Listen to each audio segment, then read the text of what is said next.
Jack, what was the first thought to your mind when you found out the job was yours? Obviously excitement. Everyone wanted to get it. Excitement, relieved that hard work paid off, and really excited to go out there and play with all my brothers out on the field on Saturday. Well, what do you think gave you the edge this year? I think my play from the last games of the season through spring ball and then into camp played well. Maybe not as well as I wanted to, but played well. And then maybe a little bit of the mobility aspect, you can move around a little bit. So hopefully if run game kind of stuff, or if pocket kind of collapses a little bit, I can get out and use my legs a little bit. What have you gotten better at, you think, especially since that first start of your career against TCU a couple years ago? I'd say just processing information. Kind of, if going all the way back to there, is kind of moving a little bit faster. But being here, going on my 4th year here at Purdue, just seeing the game slow down for me, that's the biggest thing. It helps you process things. You can go through your reads quicker and then kind of relax out there. Who was the first person you told you won the job? Call somebody or text them? I don't even know. I don't even know if I told my parents, honestly. I think it was early in the morning. We had an early morning lift and went home and took a nap, I think. So I think I told my roommates. To talk about the process of Jeff telling the quarterbacks, where were you at when he broke the news to you, and what was your reaction? He met with all of us individually and told us kind of what the situation was going to be. So we all went to his office and sat down with him and had a conversation. One by one? Yeah, one at a time. Sorry if this has been asked, but is there anything different about starting a season opener as opposed to just starting you had your first start against TCU? Is there a difference as far as you're concerned? I'd say so, yeah. Just, having the confidence going into the season, knowing that you're the number one guy, I think it's, it gives you a little bit more confidence, it makes you feel a little bit better about yourself. But at the same time, I can't, ease up on the gas pedal still. But, it feels good. Just take us back to, 4 years ago, you committed to Purdue. Yep. Now you're starting a season opener. It seems like a long time and a long journey to get to this place. It seems like a long time, but also it seems like I just got here. Really? It does, yeah. I'll look back and be like, this is my 4th year here. It feels like I just got here. It feels like I was in Kerry Quad the other day. But sorry, I kind of interrupted you. That's all right. But just the recruiting process and why, Purdue kind of got you a little bit under the radar, I think. But just, how did you receive them and ultimately end up committing here? Yeah, well, I think this might be been out there before, but my defensive coordinator in high school played with Brian Brom at Louisville, and he kind of reached out to him, and my defensive coordinator is a guy who I really looked up to. Kind of, he was I wouldn't say like a father figure, but a guy, a male role model in my life I really looked up to, and he had nothing but great things to say about the Broms, and just their pitch to me, 2 NFL quarterbacks. Being able to come in and play and have the opportunity to compete with people, that's kind of what sold it on me. And then Purdue being a great school, and I'm happy with my decision.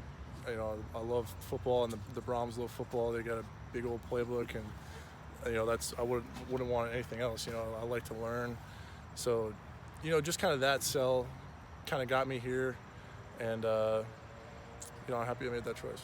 Who's got a thicker playbook, the Broms or the engineering department? I would say engineering, those textbooks can get a little bit big, but we do have a big playbook though. But I don't know, engineering might be a little bit harder. Who else were you considering at the time? I was really deciding between Purdue and South Carolina at the time, and it was a hard decision for me, but ultimately I picked here. But those are my top 2 really. I'm sure it was disappointing just for Austin and Aiden not to win the job, but you guys have always shown kind of support for each other. Just kind of, can you give some insight onto what the support system's like in that quarterback room, especially going into the first week of preparation? Yeah, the room is filled with good guys. Aiden texted me, right after he got the news too, and that just shows how good of a person these guys are. He's going to reach out to me saying congratulations, but we all got each other's back. I feel like that's what it would have been like no matter who won the job. We would always support, who's out there. So it's good to see that between the quarterbacks. If someone's having a down day, they're trying to pick each other up, just all that kind of stuff. Absolutely.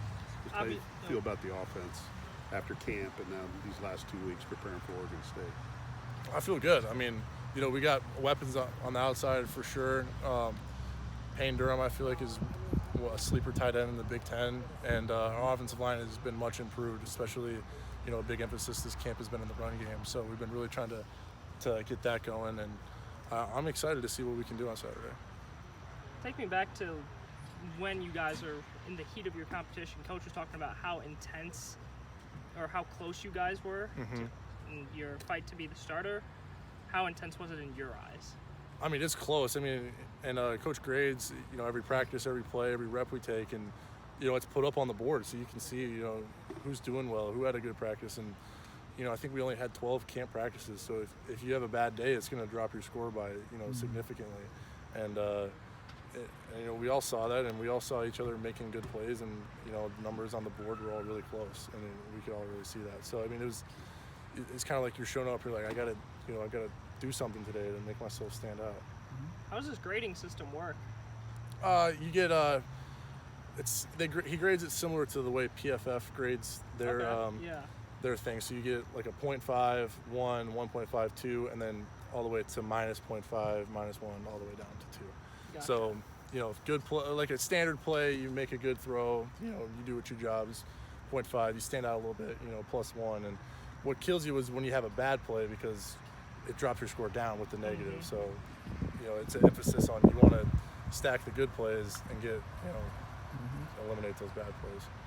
Absolutely. Just kind of the emotions of having fans back in the stands Saturday. It's going to be fun. I mean, I've been looking forward to it, ever since they said the capacity was going to be 100%, and, under the lights, the first game should be fun. And I would imagine the fans are kind of itching to get back out there too, so I think it'll be a good atmosphere. What's it going to be like to walk off the bus and smell tailgate food as you walk to the locker room? It's going to... Yeah, I mean, it'll be good. We make the little walk into the facility and to see people out there and, people having a good time out there in the parking lot. But, we can't really concern ourselves with that.